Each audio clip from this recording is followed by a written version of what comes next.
ओम सरस्वती नमः। नमस्कार दोस्तों, स्वागत है आप सभी का आज के इस वीडियो में। तो आज मैं आप सभी को बसंत पंचमी पर आप किस प्रकार बहुत ही सरल विधि से माँ सरस्वती का पूजन करें उसकी विधि बताने वाली हूँ। तो देखिए, माघ मास के शुक्ल पक्ष की पंचमी तिथि को बसंत पंचमी का त्यौहार मनाया जाता है और इस दिन संगीत, कला और विद्या की देवी माँ सरस्वती की पूजा की जाती है। और माँ सरस्वती की कृपा से बिना विद्या, बुद्धि और ज्ञान का आशीर्वाद नहीं मिलता।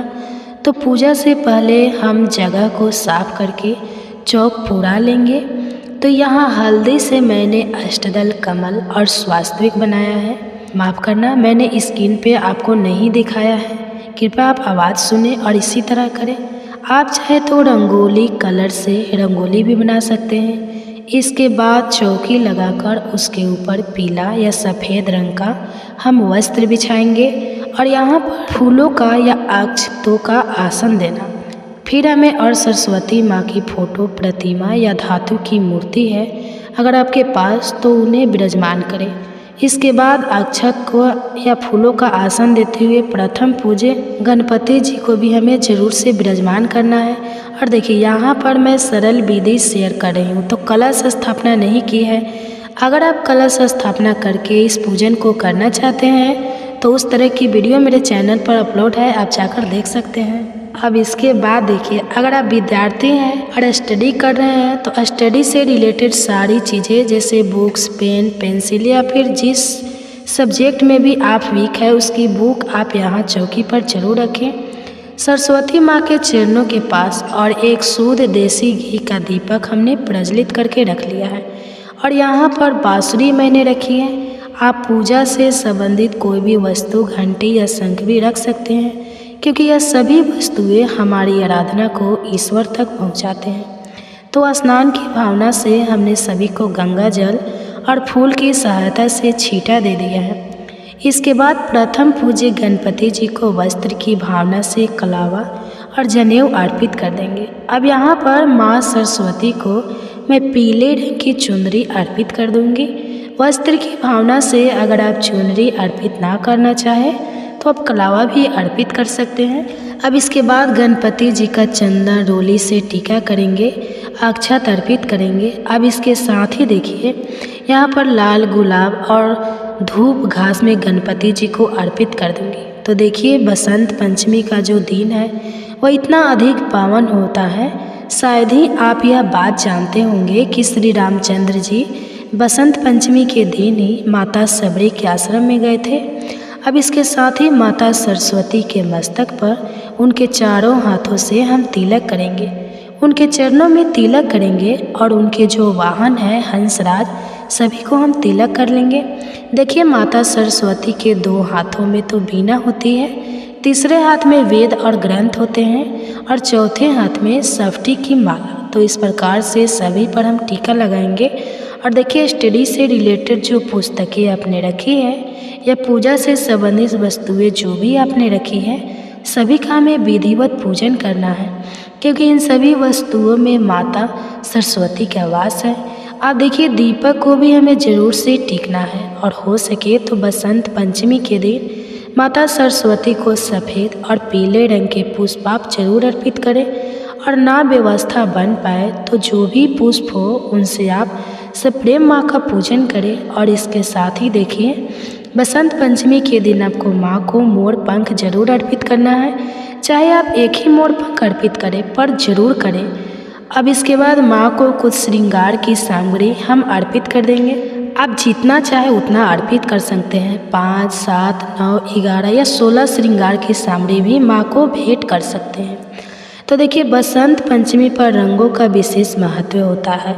इस दिन से बसंत ऋतु की शुरुआत हो जाती है। चारों तरफ हरियाली और खुशहाली का माहौल होता है। तो बसंत पंचमी के दिन माँ सरस्वती को गुलाल और अबीर जरूर अर्पित करें। अगर आपके पास हो तो ना हो तो कोई बात नहीं। तो देखिए, अगर आप संगीत की शिक्षा ले रहे हैं तो संगीत से रिलेटेड बहुत सारी चीज़ें होती हैं, वाद्य यंत्र होते हैं जैसे हारमोनियम, तबला, ढोलक, बांसुरी या गिटार। तो इनमें माँ के चरणों के समीप रखें। और अगर नृत्य की शिक्षा ले रहे हैं तो घुंघरू रखें। अब देखिए, बसंत पंचमी के दिन माँ सरस्वती को पीले मीठे चावलों का भोग अर्पित किया जाता है, जिन्हें बसंत चावल भी बोलते हैं। तो आप कोई भी मीठा भोग माँ को अर्पित कर सकते हैं, जैसे पीला हलवा बना ले या बेसन के बूंदी के लड्डू भी माँ को भोग में अर्पित कर सकते हैं।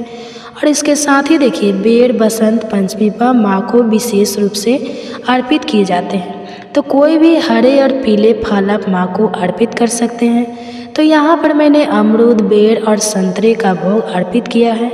अब देखिए, जिस तरह से हम खाने के बाद जल पीते हैं, ठीक उसी प्रकार से भोग अर्पित करने के बाद हमें जल का भी भोग जरूर रखना है। और यहाँ पर 2 हल्दी की गांठें मैं माँ को समर्पित कर दूँगी।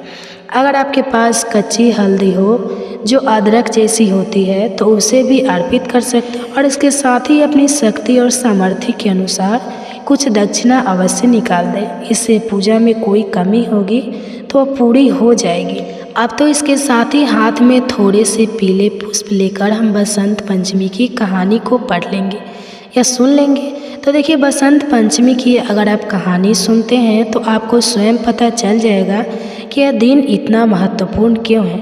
तो माँ सरस्वती का इस दिन अवतरण हुआ था और संसार को स्वर्ग उन्हीं ने ही प्रदान किया था।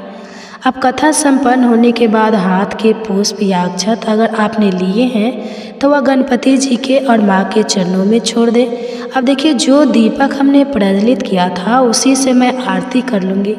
तो सरस्वती माँ की कोई भी वंदना गाते हुए हम माँ की आरती कर लेंगे। हे शारदे माँ, शारदे माँ, अज्ञानता से हमें तार दे माँ। अब आरती संपन्न करने के बाद हाथ जोड़कर गणपति जी से और माता सरस्वती से पूजा में रही कमियों के लिए क्षमा याचना कर लेंगे और ऐसी प्रार्थना करेंगे कि माँ हमें अपने उज्जवल भविष्य के निर्माण में सहायता प्रदान करना और हमेशा अपनी अनुकंपा हम पर बनाए रखना। अब इसके साथ ही सीधे हाथ में थोड़ा सा शुद्ध जल लेकर चौकी के आसपास फेरकर पूजा का आचमन कर लेंगे। तो देखिए, आज के टाइम में हर घर में बच्चों द्वारा शिक्षा प्राप्त की जा रही है। तो अगर आपके बच्चे बड़े हैं तो वह स्वयं इस पूजन को कर लेंगे, और अगर आपके बच्चे बहुत छोटे हैं तो आपको उनकी हेल्प करनी होगी।